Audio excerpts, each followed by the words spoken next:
Chères Savenésiennes, chers Savenésiens, comme vous le savez, cette année encore, nous ne pourrons pas célébrer la nouvelle année dans la salle Equinox comme nous en avions l'habitude, et donc c'est par le biais de cette vidéo que je vais vous présenter mes vœux. Vous avez pu déjà partager sur les réseaux sociaux ou même sur notre site internet la rétrospective 2021 avec comme mots-clés la solidarité, la responsabilité et la proximité. Les trois enjeux majeurs pour Savenay en 2022, c'est d'abord de préparer la ville de demain, ensuite c'est d'offrir des services en cohérence avec l'évolution de la population, et enfin c'est d'être proche de nos citoyens. Préparer la ville de demain, c'est déjà travailler sur un document d'urbanisme extrêmement important pour Savenay, qui est le plan local d'urbanisme intercommunal, en collaboration avec la communauté de communes Estuaire et Sillon.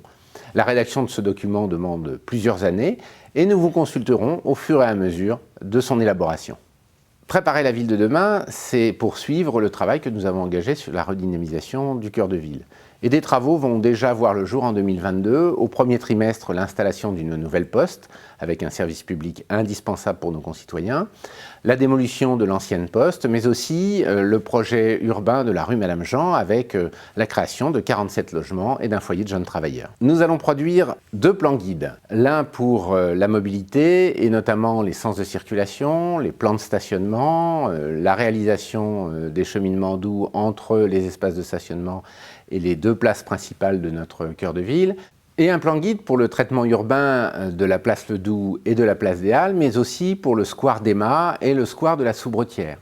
Pour ce qui concerne les halles marchandes, nous sommes actuellement à la recherche d'un opérateur susceptible de proposer une offre commerciale complémentaire à celle existante, mais nous travaillons aussi avec l'architecte pour réhabiliter ce bâtiment. L'information et la concertation auprès des Savenésiens se fera tout au long du projet, jusqu'au début des travaux prévus début 2023. Notre deuxième enjeu pour cette nouvelle année est d'être en capacité de répondre à l'accroissement de la population. Nous sommes 9250 au 1er janvier 2022 et il nous faut donc adapter les services et les équipements publics. L'ouverture du lycée privé à la rentrée 2022 renforcera notre pôle éducatif déjà important, avec 5 écoles primaires, 3 collèges et dorénavant 2 lycées. Nous allons donc réaliser au deuxième trimestre les travaux autour de la halte routière afin de faciliter l'accès des bus à cet établissement ainsi que la réalisation des cheminements doux. Puisque notre offre éducative se renforce, nous devons également renforcer nos équipements sportifs. Nous allons lancer un concours d'architecture pour l'équipement sportif commun au lycée privé et au lycée public, mais aussi nécessaire pour nos associations locales. Enfin, l'année 2022 verra le lancement d'un certain nombre de travaux. Je pense à la ludothèque et à la boîte à musique, mais également à l'école maternelle d'Esnos, où nous allons engager la réfection de 3 salles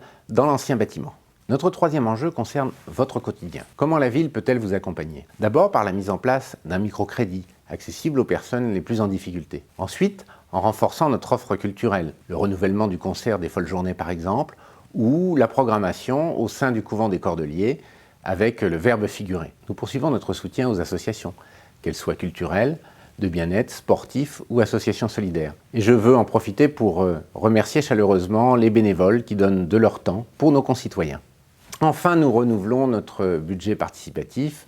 Nous avons lancé une expérimentation en 2021 et nous souhaitons poursuivre cette expérience en vous donnant la possibilité de proposer des projets qui peuvent être financés jusqu'à la hauteur de 50 000 €. Comme vous le constatez, les projets et les réalisations ne manquent pas et vous pouvez compter sur l'énergie et l'engagement de l'équipe municipale pour servir nos concitoyens dans cet espace de respiration au cœur du pôle métropolitain. Je vous souhaite une très belle année 2022 pour vous et ceux qui vous sont chers. Prenez soin de vous.